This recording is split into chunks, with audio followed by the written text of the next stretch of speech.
Well, hello everyone. Welcome back to ZomBo Land Gaming. I am in fact ZomBo Skater, and we are not gaming today. We are going to be ZomBo building. So I've got something super special. Me mom got it for me for my birthday, and oh my god, was this a banger of a gift. I mean, we all know what I like. It's all over here on a shelf. It's behind me. It's in the living room. I've got a stack of boxes in my other room.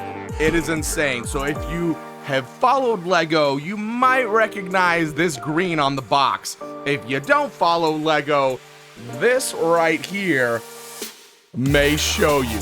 You recognize the little symbol there on the hood of the car? It's a Lamborghini. Not only is it a Lamborghini, it is the Lamborghini Sian. And let's see if we can. Let's do it this way.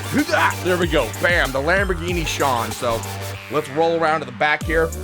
It is part number 42115, or project number. And there's 3,696 pieces. So this is gonna take us a little while to build, but it is absolutely epic. And inside the box, if we can get it to open up, it is packaged amazingly. Look at this. It looks like the engine cover underneath. So we've got all our pieces and parts are inside each one of these specially designed boxes to make it look like the inside of your engine. Oh man, how freaking cool is that? That is just absolutely awesome. Let's stick those, almost dropped them, out of the way, and then including our little green towers here. Yeah, there we go. And inside the box, we have the booklets. So now the booklets are absolutely monstrous. Holy crap, look at this. Let's get this box out of the way now. Hopefully the cats won't lay in them. But how freaking cool of a design is that? How epic. I'm gonna assume the butt end is going to be a book number 1. And it is, I gotta get these green boxes out of my way. They're completely in the way. But yeah, so inside book number 1, we've got a whole bunch of pictures. Now, I'm thinking, we'll do all the talk about the Sian after the build, but there are just some absolutely phenomenal pictures inside here. Just like most of these Lego creator idea sets, they've got a bunch of information about, the actual object itself, plus the creators, both of the real world thing and of the person who created the Lego version of it. So we will read a bunch of these details afterwards, but needless to say, there are a whole bunch of pages of just cool information. So I think what we're gonna do is I'm going to sort all these boxes out, figure out where all the pieces and parts are. We're gonna lay it out on our desk. I also have to figure out where we're gonna mount the webcam because I got rid of my Blue Yeti mic. As we've known, I've been using my Shure 7 NB for a while now. But I got rid of all the Blue Yeti stand stuff. It's actually in the closet there.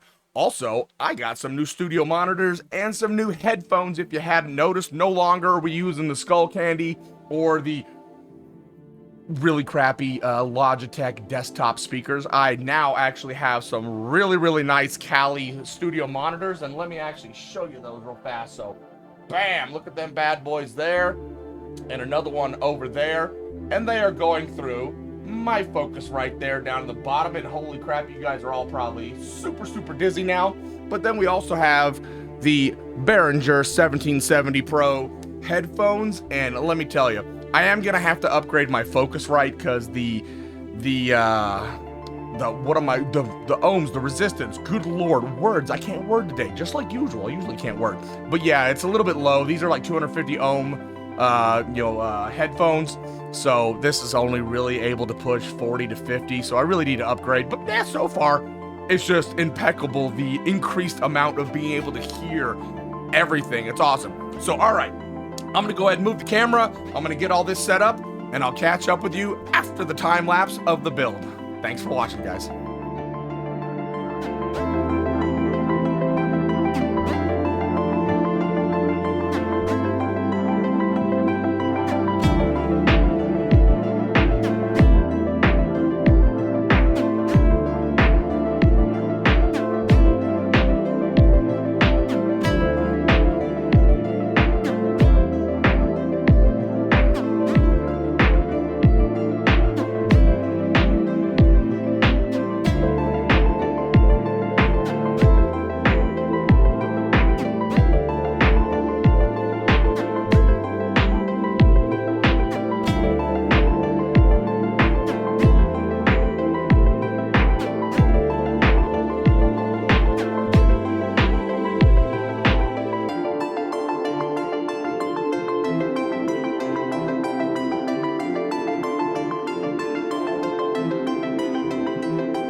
I hope you enjoyed that time lapse. Holy crap. What a fun build. I think the only real part that was slightly a little bit frustrating was the doors, and that's just because I have fat fingers, not because it was poorly designed. I mean, it was actually designed really damn well with the doors. Trying to put the little mechanisms in kind of towards the dashboard that helps swing the door up. That was probably, you probably saw me in the video kind of really kind of struggling to get that in for a second. As well as the tires, I had to grab my phone and use the flashlight off my phone so that way I could line up the 3 spokes and stick them in. But here we have it. Look how huge this thing is. I mean, it is, I would say it's bigger than the Mercedes G6. Obviously not as tall, but it is definitely longer than the Mercedes G6 I have over there. It's about the same length as the space shuttle right behind me. I am this way. You can see the space shuttle back there. It's definitely not bigger than the Saturn V rocket as far as length. But this is a big, I mean, it's heavy. It's a pretty good size weight. So here we go. So here are some of the features of this. Look at the front end of that. Oh, that's so cool. I did notice this piece on this side right here, the black. Oh my God, I can't do this. This part right here. That part is kind of, it keeps popping up on me, so then it doesn't have that nice, straight, sleek look. But we also have the boot.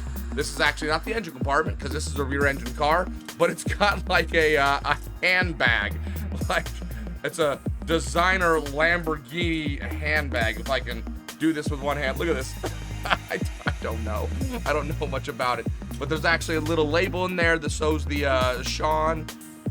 We've got the doors that actually swing open, which is pretty awesome on both sides. The gull-wing doors. Oh, it's really cool, and you can kind of sort of see the mechanism in action there. It's kind of difficult to get the full view of it there. And then of course we head around. Uh-oh, I forgot I put this in there last night. So there was like a little label plate sign deal. I just stuck it in the passenger seat. We probably really can't see the dashboard there.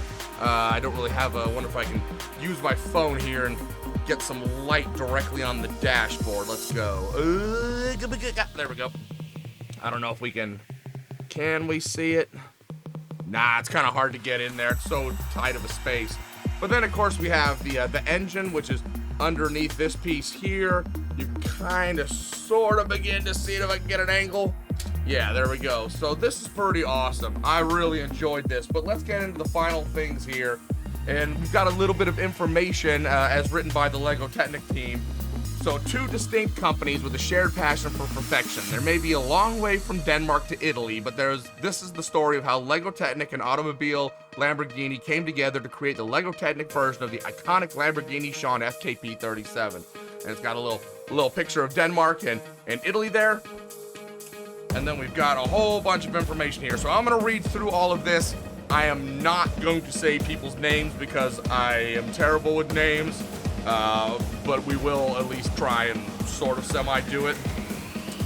I showed most of these pictures, I believe, in the maybe the intro and or during the video, but we're going to cover them again. So every Lego Technic model is a special journey. Recreating any vehicle in Lego Technic is much more than just finding the right Lego elements. Our designers have to understand the unique story of the real car and the company that created it. They have to discover the intentions of the original designer and the reason behind each detail. Every Lego Technic model is a special journey. This is the story of our version of the Lamborghini Sian FKP 37. Whoop. There we go. I never planned on getting into the automobile industry, but I knew a better car could be built, and that's Ferruccio Lamborghini. Ferruccio Lamborghini made his fortune constructing tractors, but his real passion was for powerful sports cars. Believing the ultimate automobile had yet to be created, he described to do it himself. Oh, he decided to do it himself, yeah. Okay. Paolo, I am going to screw names up. Paolo Gabrielli knows everything about Lamborghini's history and was the perfect person to tell our designers about the principles that guided Ferruccio Lamborghini and why he chose the Raging Bull as the symbol for his first supercar. Ferruccio Lamborghini, what the heck? A fate fortune on, oh. I'm reading the French version. Okay, let's not do that. Ooh, I'm not quite awake yet. God, look at that car, so beautiful. They did a great job with getting the details down on this. All right, our motto is expect the unexpected. With its unmistakable design DNA, dramatic proportions, and hexagon design elements, you were never in any doubt that you were standing in front of a Lamborghini. Head designer of Automobile Lamborghini demonstrated to our design team what makes Lamborghini a Lamborghini, and explained the story and designed her stage behind the Sian FKP.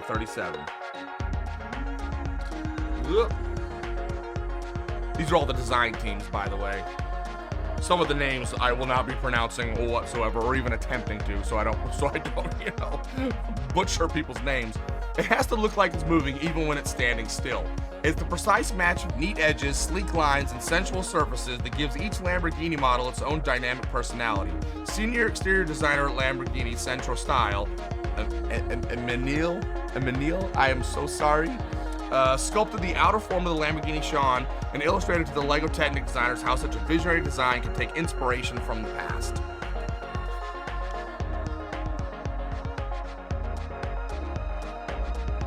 Details make perfection, and perfection isn't a detail. They say no two Lamborghinis are exactly the same, and this is especially true for the Sian. Only a limited number of them will ever be made, and each one will be finished to the specific wishes of its owners. Vittorio Gawd heads up the ad personam studio at Automobile Lamborghini and took the Lego Technic designers through all the many choices an owner has to customize their Sian, like different colored badges, obviously different color paint, different color fabric on the interior. I believe even some of the gauges can be a different design style. I mean, there's a lot of choices. You can see that with like Bugatti and stuff as well. The overall mechanics and aesthetics stay the same, but you have a little bit of choice when it comes to like coloration and stylistics of the interior of the car. It's not just the looks, it's the spirit of the Sian I had to capture.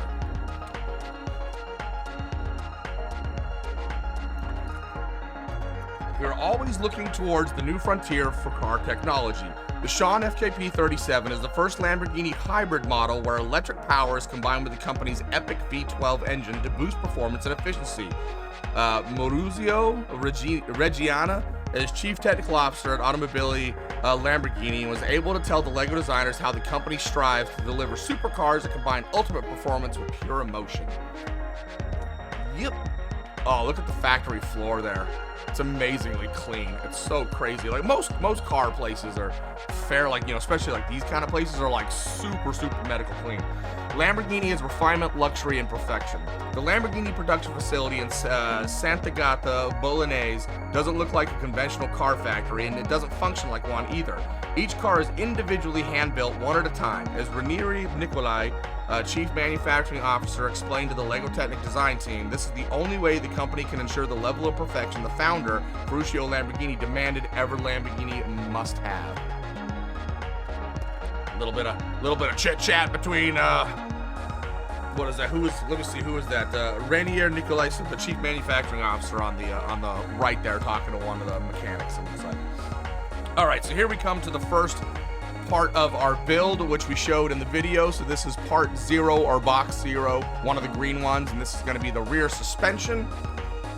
And it says gearbox and rear suspension. It seemed a shame to go to all the trouble of simulating the intricate gearbox of the real Lamborghini Sian, only to hide it away under other elements and sections of the model. Therefore, senior designer Uwe Wabra decided to create small windows on the bottom of the model that allowed you to see the gearing system work.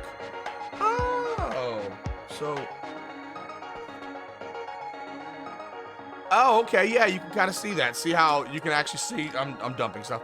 You can see all the actual mechanisms and everything down inside the window here, here, and here. That's pretty awesome. That's a cool idea. I mean, that piece is a pretty commonly used piece in most of the cars, but it's nice that they actually didn't cover it with a bottom plate. To the next one, box number 1, which is, or technically, I guess 2. I think it was a D, not a 1. It was a drive, a D. So number 2 here. This is the engine and front suspension. So both the famous V12 engine and push rod suspension system are important elements of the Sian. So the Lego Technic design team really stretched with Technic building system to recreate them in the final model. Watch Senior Design Manager Jeppe Jewel Jensen explain the challenges the designers faced along the way. So there's like videos and stuff too. I just now noticed that. You can actually scan a QR code and go watch videos. I must do that later. That's pretty awesome. All right, step number 3 is the interior details. So this is where we started getting to that dashboard, which you can actually kind of see in this picture. I love it. Even the little Lamborghini badge on the steering wheel, that's pretty awesome. Lego Technic designers take pride in trying to create models using as many existing Technic elements as possible, but to truly capture the dramatic curves of the Sean, the team needed to create a few new elements. And then we can listen in to as they talk about like the dashboard. I'm assuming there was a few pieces that I haven't seen in standard like Technic and Lego Creator models. So they must have had to figure out, okay, what design pieces do we want, so that way we can capture as much of the essence of the Lamborghini as possible. So then step 4 was the rear spoiler, that just awesome wing there. There's nothing that beats the drama of a rear spoiler moving elegantly into place on a supercar like the Lamborghini. Senior designer Uwe Wabra was determined to recreate the movement, even if it did give him some serious design and mechanical challenges. I bet. It's really cool. It's got nice waves to it. It looks really good. All right, so then we got the scissor doors. I called them gullwing doors, didn't I? I meant scissor doors. Because I think they are called gullwing doors, aren't they? Isn't that what the actual term for them is? Scissor doors. It's difficult enough to replicate the iconic scissor doors of a Lamborghini, but it's an even bigger challenge to create the mechanism that allows them to swing elegantly up, just like on the real Sean. Yeah, look at that. I mean, they did a really good job. I mean, what's crazy is the mechanism starts about here, and it goes all the way back here to the rear. I mean, it's a big process. You can kind of see all of the mechanism all right here, and it actually goes all the way back inside up into here, and then you've actually got the little pinion right here to move it. I mean, that's a lot of work to get that to actually emulate what's going on there. Oh, don't sit on that.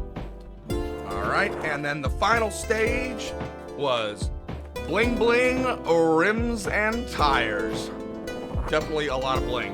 The unique wheel rims are such an eye-catching part of the overall Sean design that the Lego Technic team knew they couldn't truly replicate the supercar if they didn't also recreate its rims. Daniel Sersundersono, element designer, was the guy who made it happen, and he explains how challenging a process it was. Yeah, it'd be really cool. We really need to go through and take a look at the videos for this, because there was a lot of effort put into making this as close to realistic as possible. I think they did a really, really great job, and there was a whole lot of pieces. So overall, this took me about 11 hours. It's a little shy of 11 hours, and it's 1,084 steps, and I think it was 3,696 pieces, I believe is what we said before. I mean, just absolutely epic. And there we got a final picture of the Italian badge there on the side of the rear end. But guys, I really hope you enjoyed. I know it took me 3 days of building it, because like I said, it took 11 hours. I think day 2 we had a 4.5-hour session. So sitting here at a desk putting that together, whew, that's a challenge. It's weird how your body can get tired building a Lego set. But oh my God, it's always such a fun blast. I mean, we got to figure out where we're going to put this monster of a car. I mean, look at the bling. Look at the bling. Oh yeah, bling bling. So I think what we're going to do is we're probably going to move the G6 down to the very bottom. I think I'm probably going to move it all the way down to the very bottom shelf, because we don't have anything down there right now. And I want to keep some of the smaller cars. And then we'll put the Lamborghini where the G6 is, potentially move the Ecto 1 up to the next shelf, and then we'll kind of rearrange all the small cars. Our shelf is getting quite big. Let's see if we can't get a view over here of all of that. I mean, look at all those cars back there. Ridiculous. And then of course we have all the Lego space stuff back there as well. So anyway guys, on that shaky wobbly note, I am out of here. Thanks very much for watching. Don't forget to hit like, subscribe, comment, and share. And say thank you in the comments to my mom for buying me this amazing, amazing Lamborghini for my birthday. And on that note, we're out of here.